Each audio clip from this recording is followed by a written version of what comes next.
तो स्वागत है आप सब लोगों का आज के नए वीडियो में। हम 12th स्टैंडर्ड चैप्टर 3 में आगे बढ़ रहे हैं। लास्ट टाइम हमने व्हिस्टन ब्रिज देखा था। व्हिस्टन ब्रिज बेसिकली किरचॉफ के सेकंड रूल के ऊपर काम किया। अब देखते हैं आगे का एक और डिवाइस, ये प्रैक्टिकल भी होगा।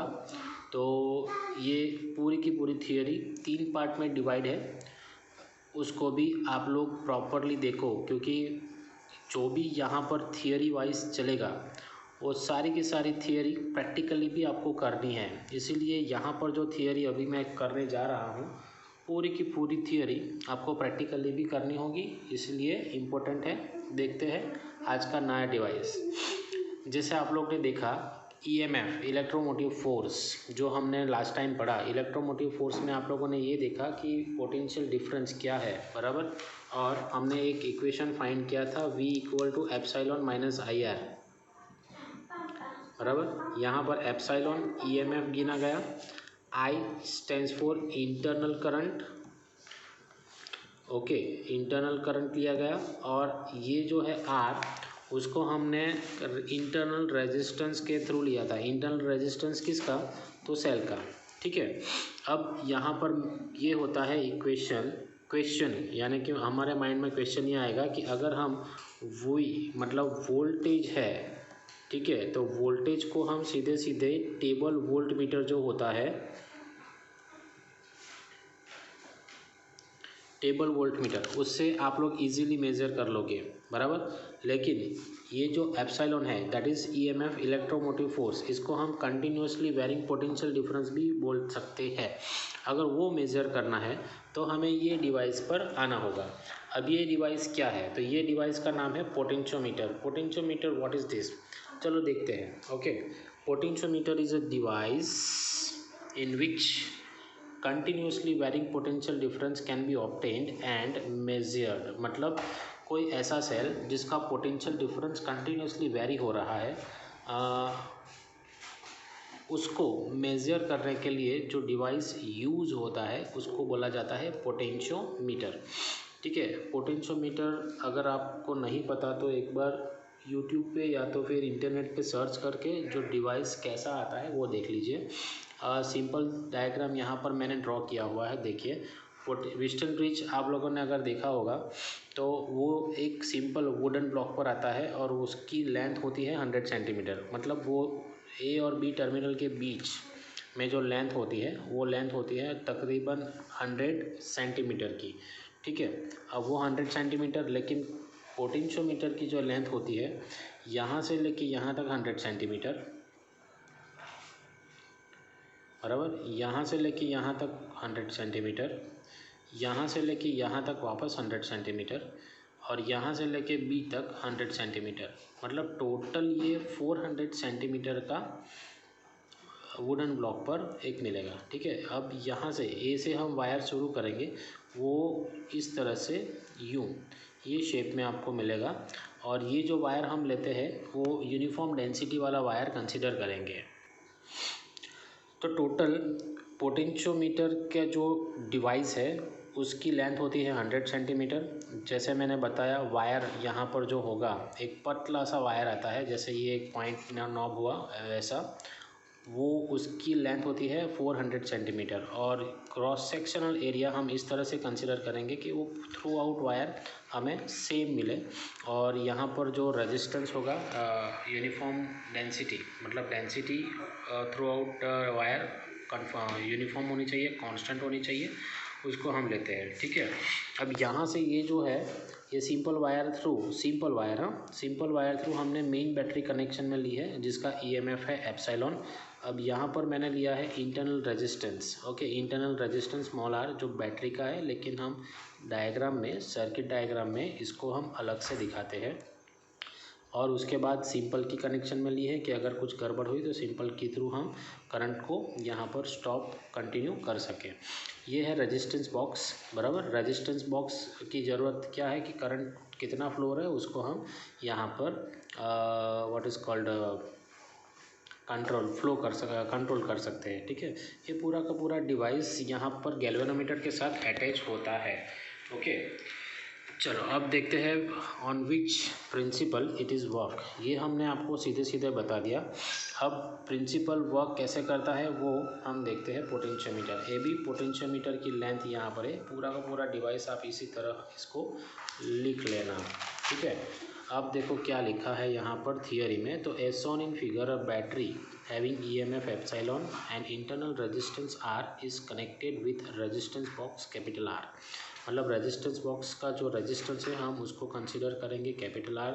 इंटरनल रेजिस्टेंस जो बैटरी का है उसको हम लेंगे स्मॉल r के टर्म में, और EMF जो है उसको हम लेंगे एप्सिलॉन के टर्म में।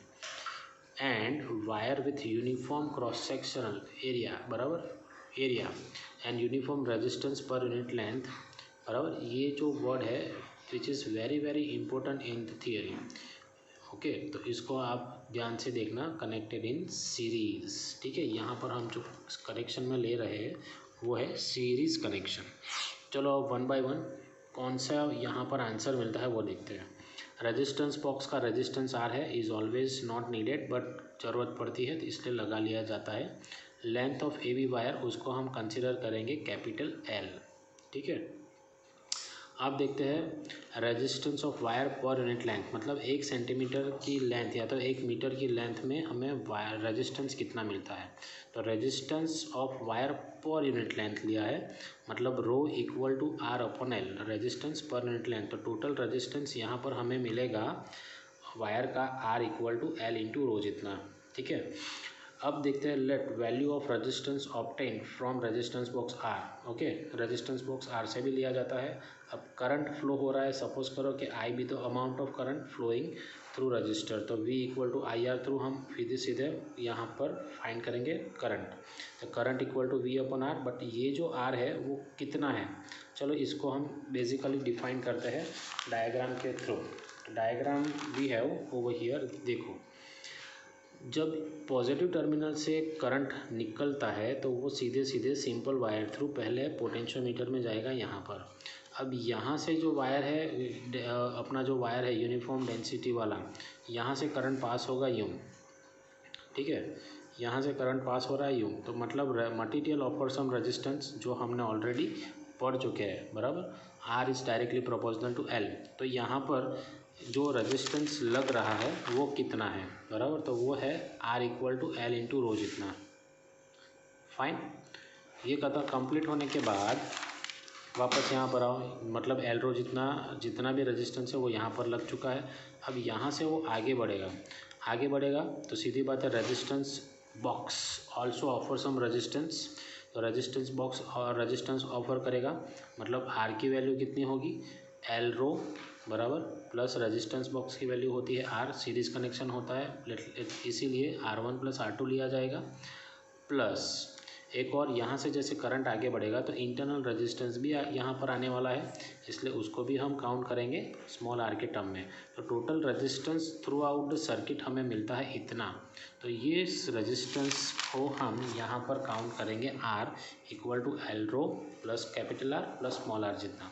एक और चीज़ यहाँ पर जो V equal to epsilon IR की तरफ देखे, EMF हमें यहाँ पर मिलता है इतना, कितना, एप्सिलॉन जितना, जो ऑलरेडी हमने व्हाट इज़ कॉल्ड यहाँ पर ले लिया गया है EMF जितना, ठीक है। तो यहाँ पर epsilon upon R plus L rho plus capital small r, तो ये हुआ आपका इक्वेशन नंबर 1, ठीक है। इतना करंट फ्लो होगा, गॉट इट।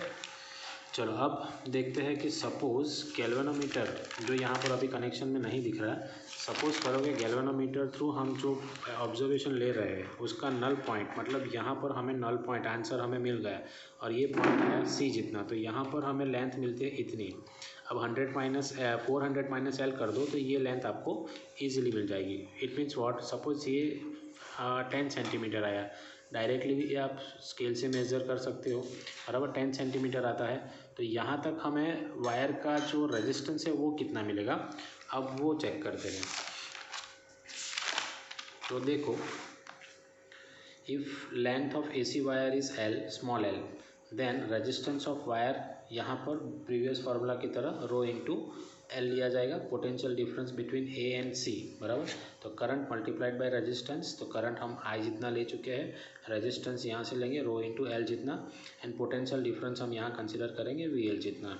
ठीक है, अब वी एल, अब आई की जो वैल्यू है वो इक्वेशन नंबर 1 से सीधे सीधा मिल जाएगी, ये वाली इक्वेशन नंबर 1 से, और ये सीधे सीधी वैल्यू हम यहाँ पर पुट करेंगे रो अपॉन ये वाली इक्वेशन पूरा का पूरा यहाँ पर। तो ये इक्वेशन आ गया। ठीक है, rho into L as it is. अब ये जो एल है लेंथ ऑफ द वायर, उसको यहाँ भेजो तो वी एल अपॉन एल बनेगा। It is nothing but it is potential gradient, और rho epsilon rho upon L rho plus L plus small R. ठीक है, तो V L upon L is known as potential gradient. ठीक है, अब ये पूरा का पूरा अगर कांस्टेंट हो जाए तो V L is directly proportional to L, मतलब ये अगर पूरा का पूरा वैल्यू कांस्टेंट हो जाता है तो V L is directly proportional to L, मतलब potential difference is directly proportional to length बराबर, डिस्टेंस बिटवीन 2 पॉइंट्स। ठीक है, अब ये पोटेंशियल ग्रेडियंट एक इम्पोर्टेंट पॉइंट है, अब उसको याद रखेंगे। तो एंड उसका यूनिट क्या आएगा, वोल्ट पर मीटर, एंड डायमेंशनल फार्मूला ये रहा। तो ये हुआ आपका प्रिंसिपल पोटेंशियोमीटर का। होप थियरी समझ में आई होगी। कभी कभी देखिए, एक याद रखिए कि जो यहाँ पर पोटेंशियोमीटर की 3 थियरी चलने वाली है, ठीक है, उसमें से एक ये प्रिंसिपल है। ये प्रिंसिपल और ये वाली थियरी बहुत इम्पोर्टेंट है, मतलब मान के चलिए कि ये 3 थियरी में से एक थियरी कंफर्म बोर्ड एग्ज़ाम में आने वाली है, इसलिए तीनों 3 थियरी को आप परफेक्टली देख लेना। अगर कुछ समझ में नहीं आता तो पूछ सकते हो।